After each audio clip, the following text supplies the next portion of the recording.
భద్రాద్రి కొత్తగూడెం జిల్లాలోని కొత్తగూడెం ఇల్లెందు మనుకూరు చింగరేణి ప్రాంతాల్లో ఉదయం 7 గంటల నుంచి కొనసాగుతున్న కార్మికుల ఓటు హక్కు వినియోగించుకుంటున్న కేంద్రాల వద్ద పోలింగ్ కేంద్రాలు పరిశీలించేందుకు అశ్వారావుపేట శాసనసభ్యులు జారే ఆదినారాయణ పర్యటించడం జరిగింది.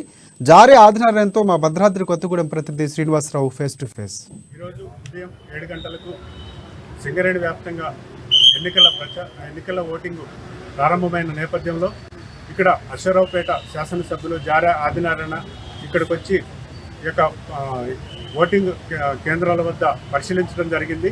ఇప్పుడు ఆదినారాయణ గారితో మనం ఈ యొక్క పరిశీలన చేసినటువంటి అంశాల మీద అడిగి తెలుసుకుందాం. చెప్పండి సార్, మీరు ఇక్కడికి వచ్చి ఏ ప్రాంతాల్లో మీరు పరిశీలించారు, ఓటింగ్ శాతం ఎలా ఉంది, మీరు దాని గురించి వివరించండి. ఇది రెండో స్థానం. మొదటిది హెడ్ ఆఫీస్కి వెళ్ళినాం, ఏరియా హాస్పిటల్. తర్వాత ఇక్కడ హెడ్ ఆఫీస్కి రావడం జరిగింది.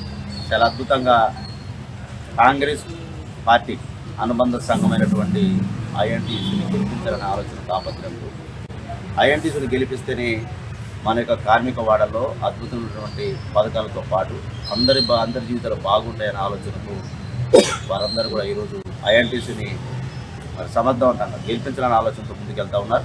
ఖచ్చితంగా కూడా ఐఎన్టీసీని గెలుస్తుందని చెప్పి మేము ఆలోచన చేస్తాం.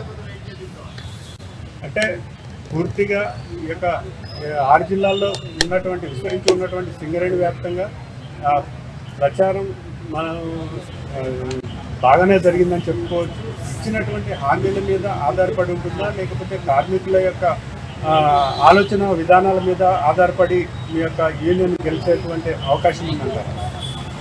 మా యొక్క హామీ అనేది కార్మికులు మనసులో ఉన్నటువంటి మాటని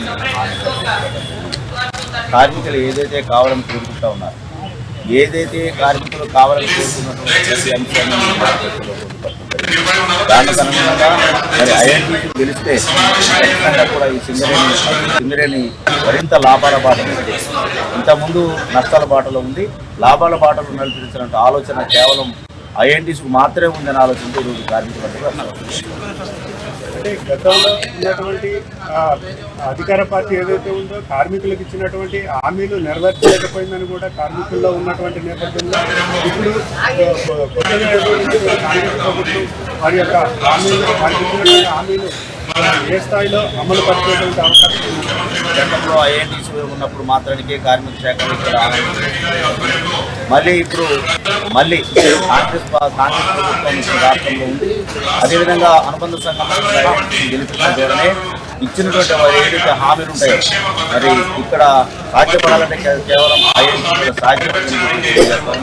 గతంలో అదేవిధంగా ఇప్పుడు ఇచ్చిన హామీలు ఏవైతే కూడా తొందరగా సాధిస్తామని చెప్పి తెలియజేస్తాం. ఇది ఇక్కడ ఉన్నటువంటి పరిస్థితి. ఆదినారాయణ గారు చెప్తున్నటువంటి మాటల్లో కార్మికులకు గతంలో ఇచ్చినటువంటి ప్రభుత్వాలు హామీలు ఏవైతే అది నెరవేర్చకపోవడం వల్లనే కాంగ్రెస్ పార్టీని ఆదరించారు, అధికారంలోకి వచ్చాము. అలాగే కాంగ్రెస్ పార్టీ అయితేనే కార్మికుల శ్రేయస్సు కోరుతుందని చెప్పేసి చెప్తున్నారు. శ్రీనివాస్, అమ్మా న్యూస్, భద్రాద్రి.